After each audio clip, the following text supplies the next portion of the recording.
Hey, good morning, everyone. Hey, I want to visit real quick about non-school days. So it's October right now. We have 4 non-school days in our school district. We've got 3 Mondays in a row. The middle Monday has a Tuesday connected to it. And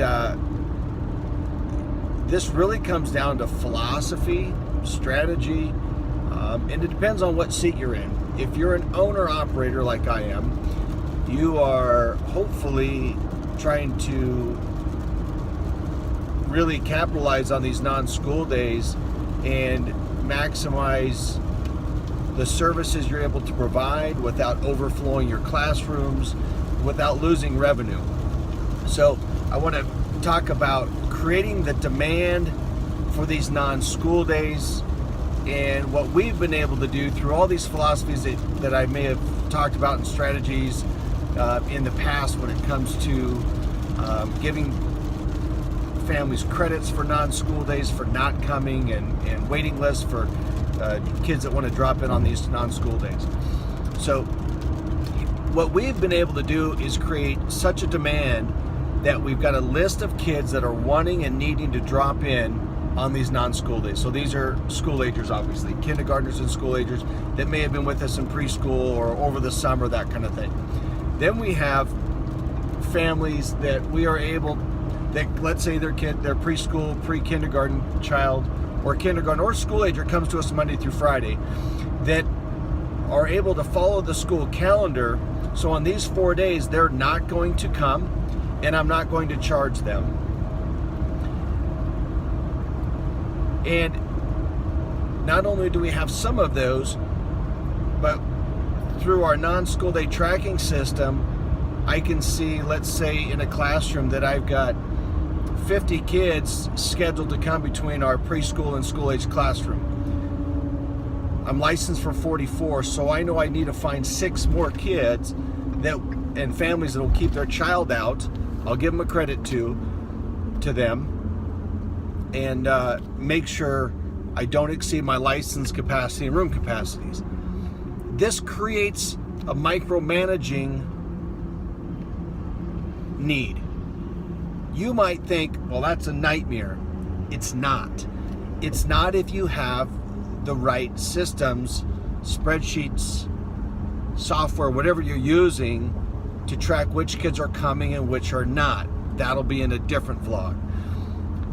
I just want to point out to you that if you get organized and you manage your rosters and you have a way of managing like these 4 non-school days, and we can look at these non-school days, these 4, on one spreadsheet, and as parents say, hey, I'll keep my kid out, I'm able to delete their child from that roster, issue a credit on their account, and I'm done, and I watch it go from 50 to 49 to 48 to 47 and so on. I just think it's so important that you maximize every seat in the house, always. Again, I started to say, if you're an owner-operator, this hopefully is really ringing true for you, because then you know that you're not losing any revenue on a non-school day. You're capitalizing on serving the children that really need you for these non-school day drop-ins. And you're assisting families that don't need care on these non-school days. And these are all teacher planning days, non-contact days with the district. These aren't specifically any kind of a holiday. You're serving the needs, all the needs of your families, meanwhile maximizing your revenue. So hopefully you don't go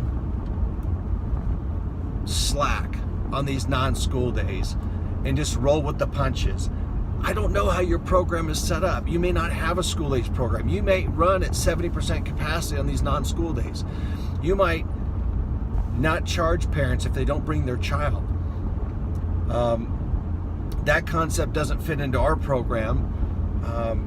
Because I think that's giving away a tremendous amount of revenue. I would rather, though, build a school age program large enough to be able to take the place of our preschoolers that don't need us on some non-school days. And this will be true of holidays. So in November, we're going to have only 3 non-school days, the 3 days before Thanksgiving.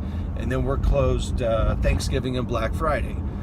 And so those are days where even more families will not need us, but I'll only issue credits for those spots that I'm able to fill.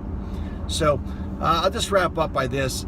I hope that you've got a great system, and yours might be different than mine. I just hope you're paying attention and it's a system that's working for you, keeping in mind the needs of your families, those that need you, those that don't. If you have a great program, you can serve both and still maximize revenue. You should be running at 100% on these non-school days, and that means holidays as well. There is a few holidays that's a little bit tough to fill, but if you only give credit for people that keep their kids out, that you're able to fill their spots, you should be running at 100% revenue on all these holidays as well. Holidays like Christmas break and Thanksgiving break and spring break and things like that. So anyway, have a marvelous day. Today's Monday on my end. I hope your day's fantastic. Talk to you soon.